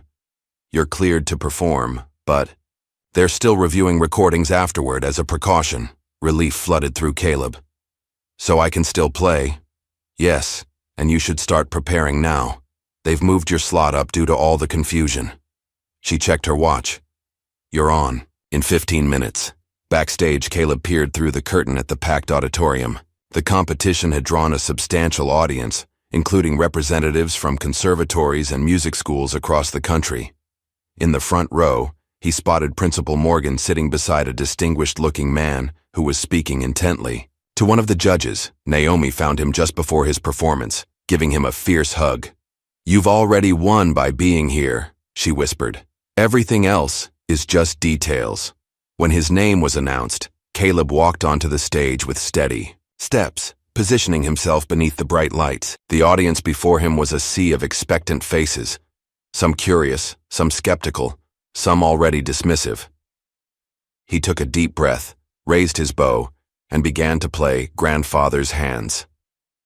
The piece opened with a structured classical motif that gradually incorporated jazz-influenced harmonies and rhythms, a musical representation of his dual heritage in the world of violin. As he played, the technical elements Ms. Holloway had drilled into him merged with the emotional depth that had always been his strength. Midway through the composition, Caleb risked a glance at the audience. In the third row, he saw Daniel, eyes closed, head slightly nodding to the rhythm. Nearby sat Ms. Holloway, her expression a mixture of pride and professional assessment. And in the back, standing rather than seated, was Olivia, who had come despite her father's continuing legal battles with Westwood. The sight of these supporters, each of whom had recognized something in him worth fighting for, infused his playing with renewed confidence. The final movement of his piece built to a crescendo that incorporated elements of his grandfather's favorite spirituals, transformed through classical technique into something both familiar and revolutionary. As the last note hung in the air, there was a moment of absolute silence, that precious space between performance and response where art exists in its purest form. Then the applause began, tentative at first but quickly building to a standing ovation from much of the audience. Even some of the judges were on their feet, though Caleb noticed others remained seated, their expressions thoughtful or reserved. Principal Morgan and his companion remained firmly in their chairs, their tight smiles suggesting they had expected a different outcome. Backstage, Caleb was greeted by Naomi's tearful embrace. "That was beautiful, baby. Your grandfather would have been so proud." Ms. Holloway approached, her professional demeanor momentarily set aside. "That was exceptional, Caleb. Regardless of the results, you've made a statement today." The statement, it seemed, had been heard. As Caleb and Naomi made their way through the lobby during intermission, several people approached to compliment his performance. A representative from Eastman School of Music handed him a card, mentioning their upcoming auditions for scholarship positions. For one surreal moment, it seemed as though everything was falling into place, as though talent had finally overcome the obstacles placed in its path. Then Caleb spotted Ethan and his father in heated conversation with competition officials near the judges' room. Principal Morgan was gesturing emphatically, his face set in grim determination. Whatever the judging outcome might have been, it was clear the Morgans weren't accepting defeat without a fight. The judges' deliberation room hummed with conflicting opinions. Through the closed door, Caleb could hear raised voices as he waited. In the hallway outside, Ms. Holloway had gone to fetch them coffee, leaving him alone with his thoughts when a young woman approached, her press badge identifying her as Emma Davis from Classical Music Today. "Caleb Williams?" she asked, extending her hand. "I'd love to get a few comments about your performance. Your composition was unlike anything else we've heard today." Before Caleb could respond, Ms. Holloway returned, handing him a paper cup of coffee. "Mr. Williams is waiting for the judge's decision and isn't giving interviews at this time," she said politely but firmly. The reporter didn't leave. "I'm particularly interested in your training background. Your bio in the program is surprisingly sparse compared to the other competitors." Something in her tone, genuine curiosity rather than skepticism, made Caleb reconsider. "I'm mostly self-taught," he admitted. "My grandfather gave me basic instruction, and I've recently begun working with proper teachers." Emma's eyebrows rose. "Self-taught? That's remarkable given what we heard today." She scribbled in her notebook. "What school do you attend?" "Westwood Academy," he replied. "On scholarship." At the mention of Westwood, Emma's expression shifted slightly. "Interesting. I believe Ethan Morgan is also from Westwood. He's been a regular in these competitions for years. Ms. Holloway placed a protective hand on Caleb's shoulder. As I mentioned, this isn't the best time for an interview, but Emma persisted. Has Westwood been supportive of your musical development? Their program has a certain reputation. The loaded question hung in the air. Caleb glanced at Ms. Holloway, who gave a subtle nod. His choice. The truth is, my performance at the school recital was set up as a joke, Caleb said quietly. They expected me to fail. When I didn't, they confiscated my grandfather's violin and later accused me of vandalism I didn't commit. Emma's pen froze mid-stroke. They what? Once the first words were spoken, the rest of the story flowed out. The discrimination, the sabotage, the ultimatum to withdraw. Emma listened intently, occasionally asking clarifying questions, but mostly allowing Caleb to speak his truth for the first time to someone outside his immediate circle. Would you be willing to go on record with this? She asked when he finished. This connects to some research I've been doing on diversity issues in classical music education. Before Caleb could answer, a commotion erupted near the judge's room. Principal Morgan was gesturing angrily at one of the competition officials, his voice carrying down the hallway. This is completely unacceptable. The technical requirements were clearly stated. Ethan stood slightly behind his father, his expression a mixture of embarrassment and resentment. Emma's journalistic instincts kicked in. "Excuse me," she said, moving swiftly toward the confrontation, and leaving Caleb and Ms. Holloway to exchange concerned glances. Within minutes, a competition administrator approached them. "The judges have completed their deliberations. All competitors should return to the auditorium for the announcements." The tension in the auditorium was palpable as competitors and their families retook their seats. Naomi squeezed Caleb's hand reassuringly as they waited for the results. The head judge, a distinguished violinist from the New York Philharmonic, stepped to the microphone. "Before announcing our winners, I want to acknowledge the exceptional talent we've witnessed today. Each performer brought unique strengths to the stage, making our deliberations particularly challenging." The standard pleasantries continued for several minutes before she finally reached the results. "Our third-place winner is Alexandra Lee, performing Paganini's Caprice No. 24. Polite applause followed as a young Asian girl made her way to the stage to receive her certificate and medal. Second place goes to Jason Miller for his interpretation of Tchaikovsky's Violin Concerto in D major. More applause as a tall, red-headed boy accepted his award. Caleb held his breath. Ethan hadn't placed in the top 3, which was surprising given his technical prowess and connections, but neither had he. "And our first-place winner," the judge continued, "for an original composition that displayed both technical skill and remarkable emotional depth, Caleb Williams, performing Grandfather's Hands." For a moment, Caleb couldn't move. Naomi gasped beside him, her hand tightening around his. Had he heard correctly? "Go," Ms. Holloway whispered, giving him a gentle push. "Go." Walking to the stage felt like moving through a dream. The applause surrounded him, punctuated by a few enthusiastic cheers that sounded like Olivia and Daniel. As he accepted the award, a crystal trophy and an envelope containing a substantial cash prize, he caught sight of Principal Morgan's thunderous expression in the third row. "Thank you," Caleb said simply into the microphone when offered the chance to speak. "To everyone who believed in me when I didn't believe in myself." His eyes found Naomi, tears streaming down her face, and then Daniel, whose proud smile reflected decades of vindication. As Caleb left the stage, he noticed Principal Morgan already heading for the exit, practically dragging Ethan behind him. Near the doors, they were intercepted by Emma Davis and another man with a professional camera, clearly attempting to ask questions that Morgan had no interest in answering.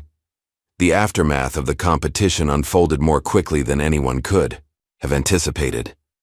3 days later, Emma's article appeared in Classical Music Today. Prodigy or Pariah, the troubling case of Caleb Williams. The piece detailed not only Caleb's remarkable win, but the discrimination he'd faced at Westwood, connecting his experience to broader patterns in classical music education. Emma had done her research, interviewing other minority students who had withdrawn from Westwood under similar circumstances over the years.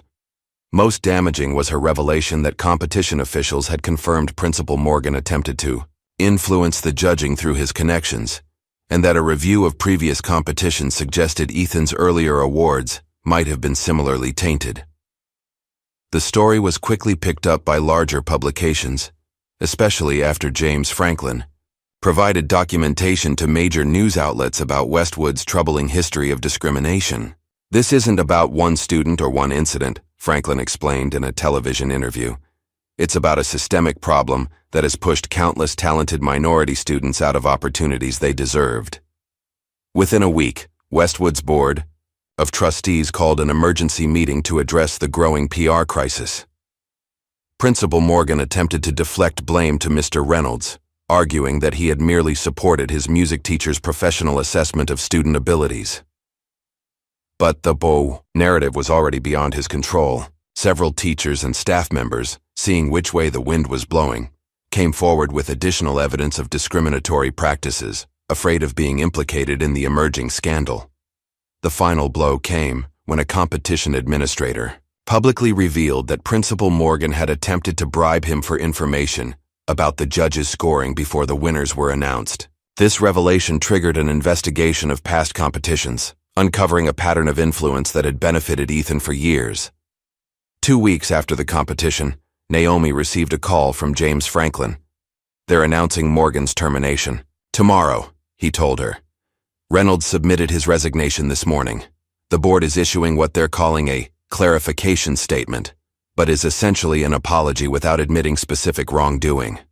"What about Caleb's status at the school?" Naomi asked.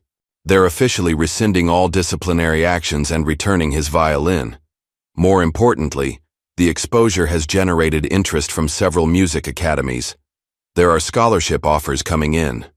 As predicted, Principal Morgan was publicly removed from his position. The carefully worded statement from the board acknowledged administrative oversights and promised a comprehensive review of all policies related to diversity and inclusion.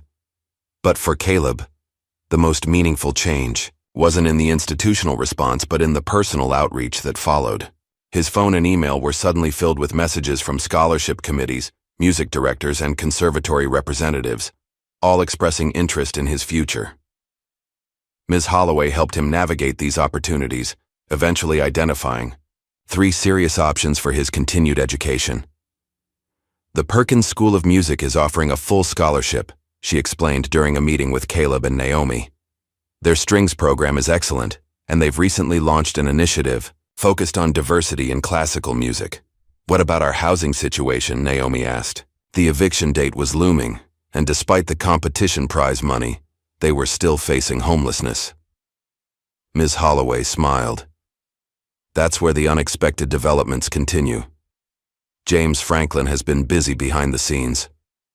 Westwood is offering a confidential settlement, with no NDA this time, to avoid a discrimination lawsuit." "How much?" Naomi asked cautiously. "Enough to resolve your housing issues and create a small fund for Caleb's continuing education expenses, not covered by scholarships." It wasn't the systemic change that would prevent similar situations for other students, but it was justice of a sort, and practical relief when they needed it most. That evening, as they sat in their apartment surrounded by scholarship offers and housing listings, Naomi looked at her son with a mixture of pride and wonder. "Your grandfather used to say that music was the key that could open any door," she said softly. "I don't think even he imagined doors like these."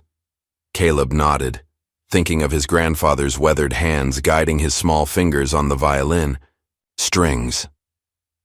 Those early lessons had been about more than music. They were about perseverance, dignity, and the courage to be heard in a world that preferred some voices to remain silent. The next day, Caleb went to Westwood one last time to retrieve his grandfather's violin. The administrative assistant treated him with newfound respect as she led him to the office where his instrument had been stored. As he was leaving, violin case in hand, he encountered Mr. Whitmore in the hallway. "Heard the news," Daniel said, with a warm smile. "Perkins is lucky to have you. I couldn't have done it without your help, Caleb replied. Those lessons made all the difference. Daniel shook his head. You had the talent and the heart. I just showed you some fingering techniques. He paused, then added, Ms. Holloway mentioned something interesting. Perkins has approached me about teaching a masterclass next semester. Seems my name came up when they were recruiting you. Caleb grinned. You absolutely should do it. Maybe I will, Daniel replied. Maybe it's time to step out of the shadows.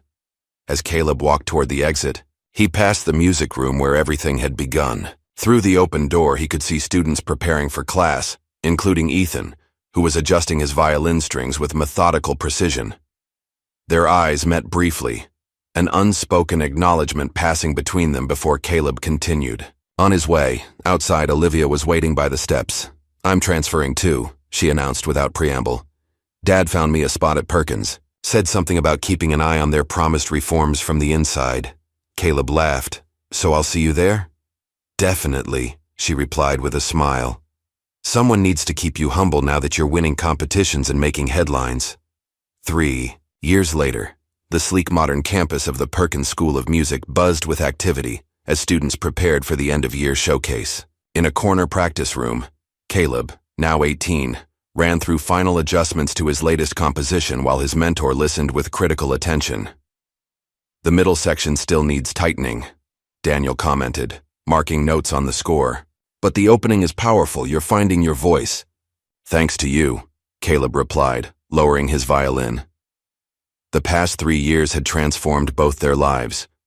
Daniel had moved from occasional master classes to a permanent position on the Perkins faculty, finally receiving the recognition his talent deserved. Caleb had flourished under the school's nurturing approach, developing both technically and creatively beyond what either of them had imagined possible. Your mother's arriving tomorrow? Daniel asked, gathering his materials. Yes, with 4 of her classmates, Caleb confirmed. They're making a weekend of it. Naomi had used their settlement money not just for stable housing but to enroll in night classes at the community college, pursuing the nursing degree she'd deferred when Caleb was born. Her small apartment near Perkins had become a hub for study groups and potluck dinners, filled with the energy of second chances. That evening, as Caleb practiced in his dorm room, his phone buzzed with a notification. A news alert from the Classical Music Foundation featured a headline that made him pause. Westwood Academy announces comprehensive scholarship program for underprivileged music students.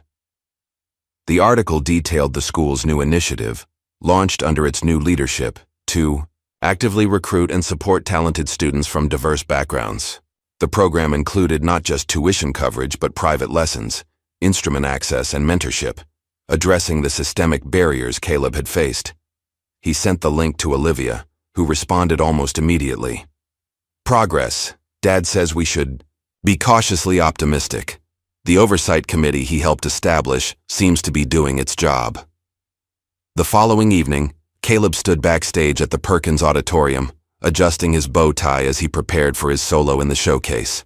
Through the curtain, he could see the auditorium filling with families, critics, and representatives from major orchestras and conservatories.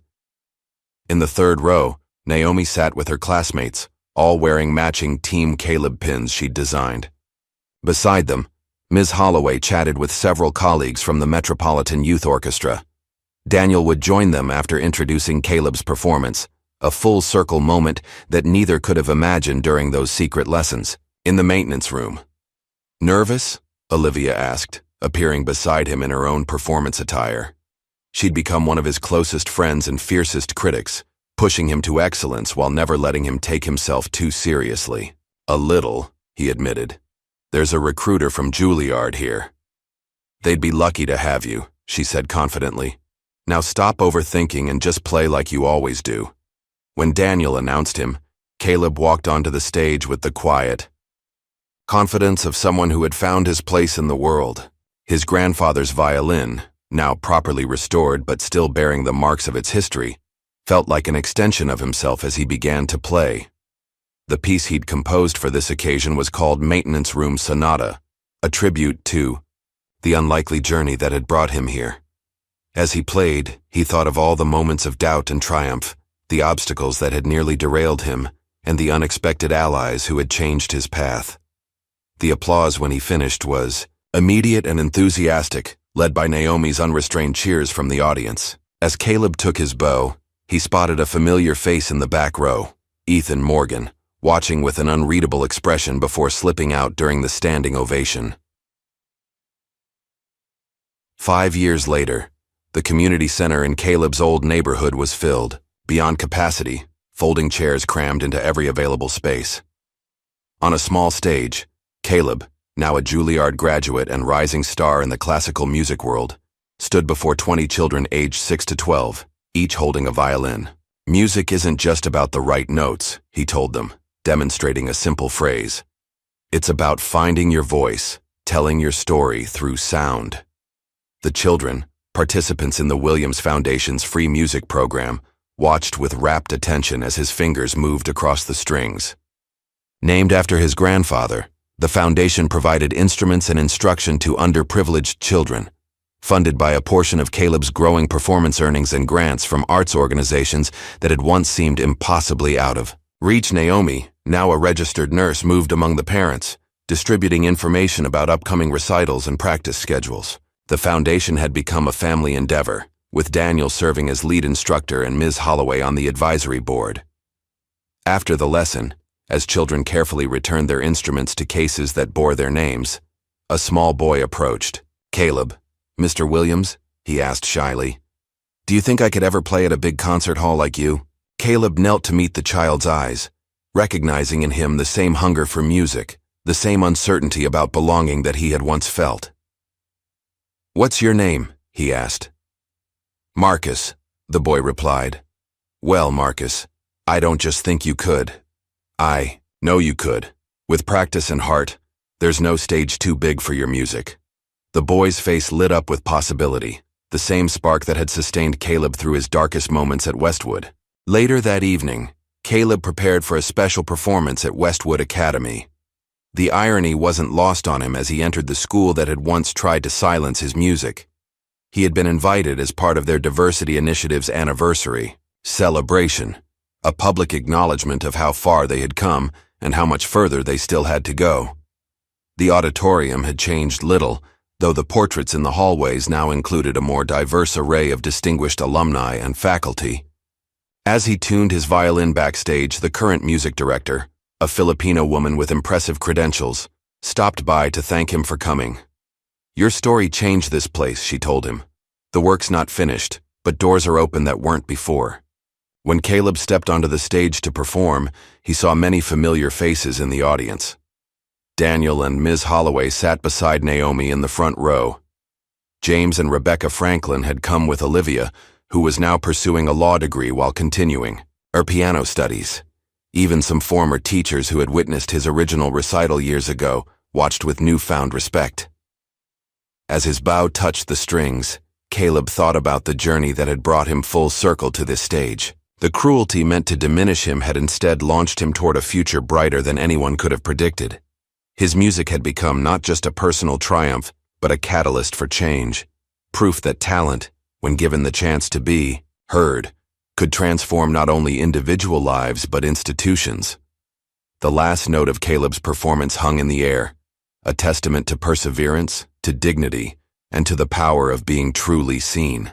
As applause filled the auditorium, he knew his grandfather was right. Music could indeed speak when words failed, could open doors long closed, could change hearts once hardened against possibility. And somewhere in the audience, a young student, with dreams of their own, listened, and believed that perhaps their voice could matter too. What would you risk to stand in your truth when the world expects you to stay silent? Caleb's journey reminds us that talent will find a way to shine, even when systems are designed to dim its light. If this story touched your heart, please like and subscribe for more powerful narratives that challenge us to see beyond our assumptions. Your support helps these important stories reach those who need to hear them most.